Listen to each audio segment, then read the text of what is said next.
Hello and welcome back to The Simple Skeptic. Reports of my retirement have obviously been greatly exaggerated. Please hit the like and subscribe button if you haven't done so already. Hit that little bell that pops up. You'll be notified every time a new video comes out. And hit the like or unlike. As I always say, I can't tell you what to do, but a like would be preferred. Today we're going to get back into evolution and creationism and have a little fun. Our children grew up watching Bill Nye the Science Guy, and we're glad they did. He helped nurture an understanding and appreciation of science, something that every child needs in order to understand what is going on around them. He has his detractors. Some say that he's an engineer, not a real scientist. Well, if you think that engineering doesn't require a solid grounding in science and mathematics, you're not very familiar with the discipline. And the real scientists working at the Planetary Society thought enough of him that he is now their executive director. In 2014, he took part in what many saw as an ill-advised debate with creationist Ken Ham on the subject of evolution versus creation. Now, many, including myself, thought that he was getting into something that was really unwinnable because he would be using science, Ham would be using magic, and creationism, not being scientific, is not really falsifiable. Despite that, he gave a good account of himself, and it was a good display of the ways of thinking each employed. When asked what it would take for him to accept evolution, Ham said, nothing, because he relies on biblical infallibility. When asked what it would take for him to accept creationism, Nye replied, evidence. For those of us on the rational side of the debate, that single word was devastating to the creationist side. So let's bring in our old pal, Matt Powell, the gift that keeps on giving. He thinks that he can debunk evolution again, despite having never shown any knowledge of the subject whatsoever. His video is entitled Reacting to Bill Nye's Lies, which is ironic considering that he probably wouldn't recognize a fact if it crawled up his ass and played the bagpipes. Once in a while I get people that claim they don't believe in evolution. And my response generally is, so why not? Really, why not? Because evolution asserts that we all descended from fish. There is no evidence to support such a claim. No evidence? Other than a shit ton that has been collected, correlated, studied in multiple branches and sub-branches of science and is accepted by the vast majority of people working in those areas. Matt, by contrast, works in a dingy little church using one book and a computer that is probably set up to filter out any web search results that don't back up creationism. We descended from Adam and Eve, two humans, not fish. There is no evidence to support such a claim. See what I did there? We've even discovered remains of humans that existed thousands of years ago, and we've found that they were much more fit than humans are today. What that means is that we are devolving. We started out with a good set of genetics at the beginning, and we have degraded since. Any change is evolution. We are not devolving. In fact, there's no such thing in biology. Okay, these guys notwithstanding. So people were much more fit thousands of years ago. Those who survived into adulthood may have been. They were physically active all the time. Their muscles were toned. Their lungs and heart could probably take a lot of stress. But they had life expectancies half of what we have today. They died from cuts and infections and abscessed teeth, diseases that we can cure today. And infant and maternal mortality was very high. Your world just becomes fantastically complicated when you don't believe in evolution. What part of believing that we descended from apes makes our worldview less complicated? Teaching young ones that they evolved from primates will cause confusion in their lives. It's less complicated because when we study things like biology and medicine and chemistry, we find that we share a lot of commonalities with other life forms. Our bilateral symmetry dates back to the Ediacaran period, with the first undisputed bilaterian fossil being Kimberella, dated to 555 million years ago. 540 million years ago, during what we call the Cambrian explosion, we find fossils of the first chordates and vertebrates. The lineage continues through to fish in the superclass Osteichthyes and the lobe-finned fishes, the Sarcopterygiae. These became the tetrapods, the four-limbed animals to which all mammals, including Homo sapiens, belong. It makes certain people feel subhuman when you tell them that they're nothing more than an evolved rat.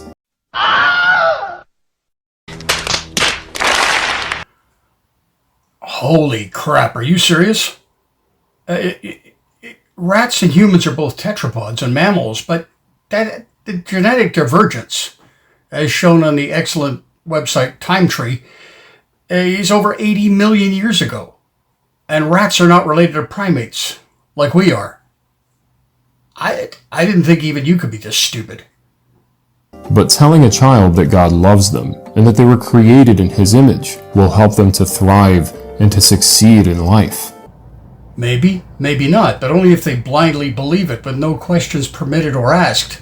But if they start asking questions, they will certainly be confused when they discover there's no evidence of gods, the supernatural, or any influence other than that exerted by natural processes. Alright, so now he's going to try to give us some evidence for evolution. And so he's going to rattle off a few things that he considers to be facts. Let's check them out. Let's debunk them one at a time. This should be fun watching Matt answer the question, Or are you not in fact a chronic and habitual liar? with a resounding yes. Here are these ancient dinosaur bones or fossils. Okay, so right off the bat he mentions dinosaurs. Well, dinosaur fossils actually show us that they died recently. There is no evidence to support such a claim. Quote Bugs Bunny. Ain't I a stinker? Because we find dinosaur blood cells that could not have lasted for millions of years. Yes, here he goes with the discoveries of Mary Schweitzer, who is a paleontologist and a Christian, who led the team that announced their discovery of soft tissue in dinosaur fossils in 2005. She's been quite vocal in her opposition to creationists using this as some sort of tool to overturn evolution. She doesn't like it, but since they have no respect for science, why should they have any respect for her? Coincidentally, just the day after I saw this video, I got an email of an article that explains, or attempts to explain, how soft tissue can survive that long in fossils. Let's take a look at it. Okay, this is from the Massachusetts Institute of Technology, which is not exactly a Bible college, as Matt would probably prefer. It actually deals with real science. MIT News. MIT chemists explain why dinosaur collagen may have survived for millions of years. Notice they say may have. That's typical scientific caution, because they might be proven wrong. The researchers identified an atomic-level interaction that prevents peptide bonds from being broken down by water. Now let's check out page 2. Collagen, a protein found in bones and connective tissue, has been found in dinosaur fossils as old as 195 million years. That's going back a long way. That far exceeds the normal half-life of the peptide bonds that hold proteins together, which is about 500 years. A new study from MIT offers an explanation for how collagen can survive for so much longer than expected. The research team found that a special atomic-level interaction defends collagen from attack by water molecules. This barricade prevents water from breaking the peptide bonds through a process called hydrolysis. So it goes into detail further into the article. I will make a link to this, so I'm not making the video about half an hour long. I will link to that in the notes down below, the section below the video itself, and you can read it. Stop the press. I'm glad I did not rush this video out and took a few days to do it, because something just came through that is relevant to exactly what we're talking about.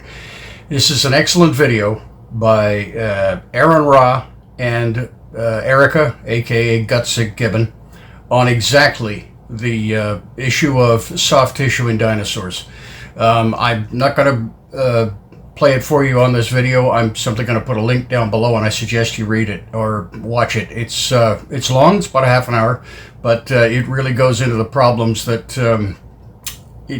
that creationists have when they try to lie about this stuff.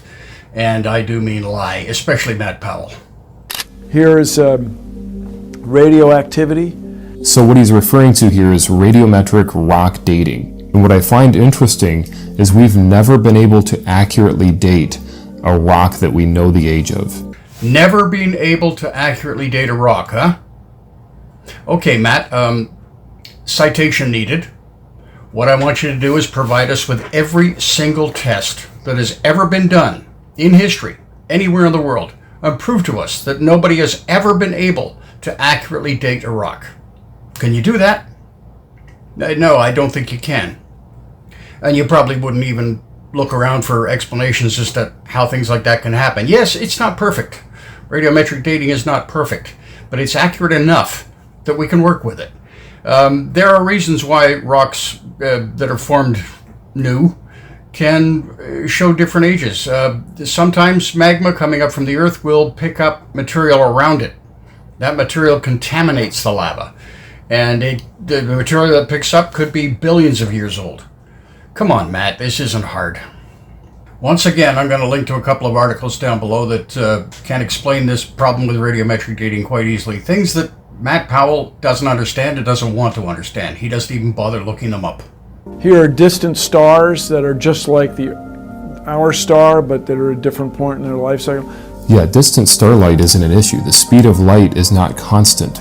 We can't measure a specific rate of how long it takes for light to travel. It can change depending on certain environmental factors.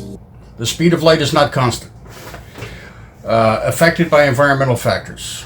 What are those environmental factors, Matt? Care to explain them? I'll bet you can't. If you can, you're selectively leaving them out because you'll know that it'll just destroy your harebrained idea. Yes, light speed will change depending on a couple of major factors. Number one, the medium it's traveling through. But interstellar space is basically a vacuum, okay? It's, for all intents and purposes, a total vacuum. And the speed of light in a vacuum does not change as far as we know, except for one little thing that can affect it. That is gravity. It can be held back by gravity. In a black hole, for instance, the gravity is so intense that light can't escape it. Light can be bent around a mass, like a planet or a star or whatever. But the speed of light itself through a vacuum is effectively constant. Approximately 299,792.5 kilometers per second, if I recall correctly. That's an approximation. Why did you leave that out, Matt? The idea of deep time, of this billions of years, explains so much of the world around us. If you try to ignore that, your worldview just becomes crazy. It's just untenable, self-inconsistent.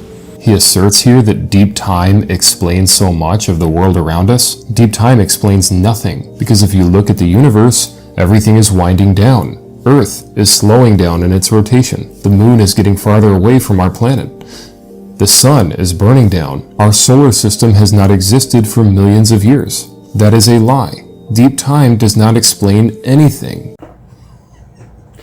Matt, you're a laugh a minute. You say that deep time is a lie and it doesn't explain anything, and everything you listed is proof of deep time. We know the rate at which the sun is burning up its hydrogen. We know the rate at which the moon is receding from the earth. We can extrapolate things like that backwards and tell how old the solar system is, tell how old the sun is. We can explain how old the universe is. You just don't get it. And I say to the grown-ups, if you want to deny evolution and live in your world that's completely inconsistent with everything we observe in the universe, that's fine. But don't make your kids do it, because we need them. We need scientifically literate voters and taxpayers for the future. We need people that can, we need engineers that can build stuff, solve problems. Well, that I can agree with. We need scientifically literate voters and taxpayers. However, evolution is anti-science propaganda. People really think that we're evolving? Just look at the human genome. What's happening? Look at cancer rates, autism rates. Everything that we don't want as far as diseases are increasing worldwide in human populations. How does that help the process of evolution to move forward and for us to evolve into stronger organisms? how does it help us evolve into stronger organisms? Well, it would if we were still living in the wild 10,000 years ago and people who had these physical conditions were weeded out. But that's not happening so much anymore. Evolution is still going on. Our gut bacteria is evolving at a very fast rate. But overall, humanity has slowed down in its evolution as far as I know. But let's take your bit about cancer rates. Okay. How much air pollution was there thousands of years ago? Not as much as we have now, and air pollution is implicated in a lot of cancers, other types of pollution as well. So you can count that. But another thing you're missing, Matt, is that thousands of years ago, we had about half the lifespan we have now. Now, excuse me while I reach around, pull a finger out of my butt. Yeah, okay, let's say just for argument's sake that the lifespan 2,000 years ago was about 35, okay? Let's say that now it's about 70. What does that mean? It means that we are living twice as long as we used to. We have twice the opportunity to develop cancer. And since we're living into older ages, people at older ages tend to develop cancers easier than younger people do, as far as I know. Autism rates. Autism, this may come as a surprise to you, Matt, may come as a surprise to a lot of people, but autism rates are not increasing. They are not. That is a lie. The number of children presenting with cognitive impairments has not increased one bit. The reason for the apparent rise in autism can be explained by two major things. Number one, better diagnosis. Children who were previously classified as just slow, let's not bother with them, let's just leave them to develop on their own, they are now being diagnosed as on the autism spectrum. Another major factor in the apparent rise of autism is realignment of other conditions, previously given other names, into the autism spectrum. You ever heard of Asperger's syndrome? Yeah, a lot of people have been diagnosed with Asperger's syndrome. It doesn't exist anymore. Why? Because it's been moved into the autism spectrum. Now let's say we'll just pull some fingers out of my butt again. God, Matt, you're making me very uncomfortable here. Let's say that 2% of children born presented with Asperger's syndrome, and 2% presented with autism. Well, we move Asperger's syndrome into the autism spectrum. Autism has now apparently doubled.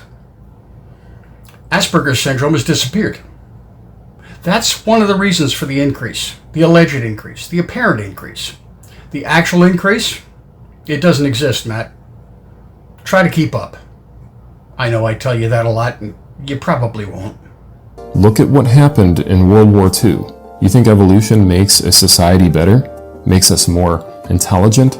The Hitler youth were being indoctrinated with evolution, and Hitler believed in evolution so much that he started to think that the German race was the most evolved. Stop right there. We're not going to go into this again. You creationists try this all the time, fundamentalists, whatever. You're always trying to equate Hitler with atheism and evolution. Look, I don't give a damn what Hitler's religious beliefs were or were not, because it doesn't matter to this discussion. The guy was a jerk, okay? He was one of the biggest assholes in history. But you try to make it out like evolution caused all these problems. Yes, we know people were tortured. We know people were murdered by the millions. Evolution did not cause that. Belief in evolution did not cause that. Even if it did, it says nothing about the veracity of the theory of evolution itself. It says nothing about whether it's a fact or not. Absolutely diddly squat, sweet nothing. So I'm not going to go with the rest of this video, Matt. I'm not going to bother with allowing you to propagandize and try to destroy evolution by equating it with some of the most evil things in history, because the two they have nothing to do with each other. Nothing. The veracity of evolution is completely independent of how humanity conducts itself. Okay? We can look to evolution for clues as to why some people may do certain things, why groups may do certain things, why species may do certain things. but it says nothing at all about the veracity of the theory itself. So just shut up, Matt. I'm tired of hearing it. Now, as I always do, at the end of each video, I try to entertain you by putting in a stupid comment that a creationist has come up with, although sooner or later I may get into other stuff as well, flat earthers, people like that. So here we go again. I'm going to give you another funny thing to chuckle at the end of the video, and in the meantime, have fun.